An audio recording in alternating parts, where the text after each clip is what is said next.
Stock of the day, I thought we'd take a look at AGL. It's turned down another multi-billion-dollar takeover offer from Atlassian's Mike Cannon-Brookes and Brookfield Oak. The consortium had lobbed a revised $8.25 a share bid. However, the board still thinks the near $5.5 billion revised offer is still below fair value. Shares just dipping into the red this morning. Not by much though. So what do our experts think? David, whenever AGL comes up here on the call, it's sort of a bit derided because they're saying, government's put caps on power prices, it's government regulated, it's not very well run. Share price has gone up a fair bit under this takeover offer. What do you think of the stock? I think it's turned the corner here, personally. So I'm more bullish on it now than I've ever been. So you wouldn't be selling into this? No. Into this increase at all? No, definitely not. In fact, I'm having a buy on this right now. Right. I like it. I like what the demerger is going to unleash. It's going to more for value for shareholders. Higher gas prices is helping the business.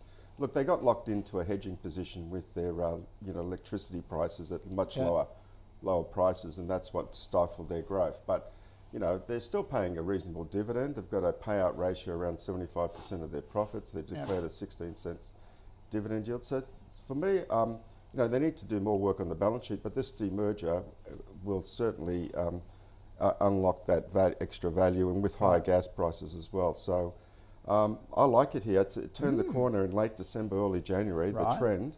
So this was trending down. You can see there. There you go. That shows it really well, doesn't it? Yeah, so you can see the trend is definitely moving up. Look, if you bought it here, you definitely want to stop at $6.50, which is that previous low. So if it went back below and closed below that, it's going to be a close below that, then that would be my exit strategy, which is one of the things that I've discovered. You've got to have an exit strategy. Because, none of us are 100% right all the time, that's for sure. So that's almost a 5-year low for it, isn't it? Absolutely. 5-year when you that was a 5-year bottom in December when you picked it then. Yeah, so I do like... So put that down as a nibble. That's absolutely. actually seemed to have come into the rhetoric of our panel of experts here on the call. Sort of, we've got a few saying, a time to nibble at particular stocks and see how it goes.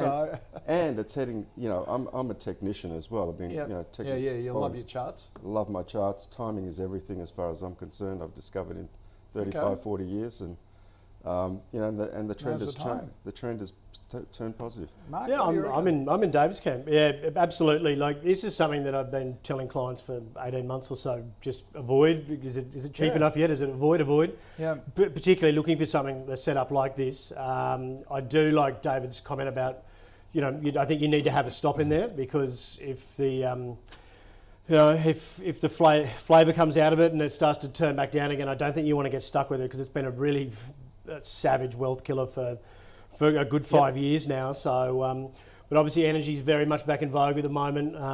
You've got people, super funds hunting around for infrastructure assets.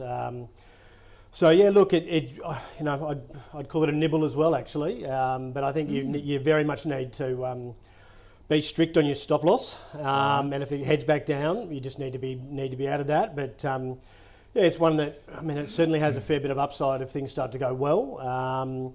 Our research guys are starting to like it as well. At the moment, it's got, it's kind of been a bit of a dividend trap previously. So it's not one I'm really buying necessarily for dividend, even though it has got a great dividend. I'm more buying for the market seems to have exhausted itself to the downside, and look, there's a good risk reward proposition there, where you're really only risking, say, 15% for a potential upside of, say maybe 30 plus. So, that when that risk reward's at 2 to 1, and you've seen a bottom out like it has, I think I think it's not a bad time to be going into it, particularly with defensive stocks at the moment, probably being a little bit underpriced. There's a few of them on the call today, so I think there's a few lagging at the moment that are pretty decent value in that defensive area. All right, so yes on AGL, sort of gradually getting in, exhausted on the downside.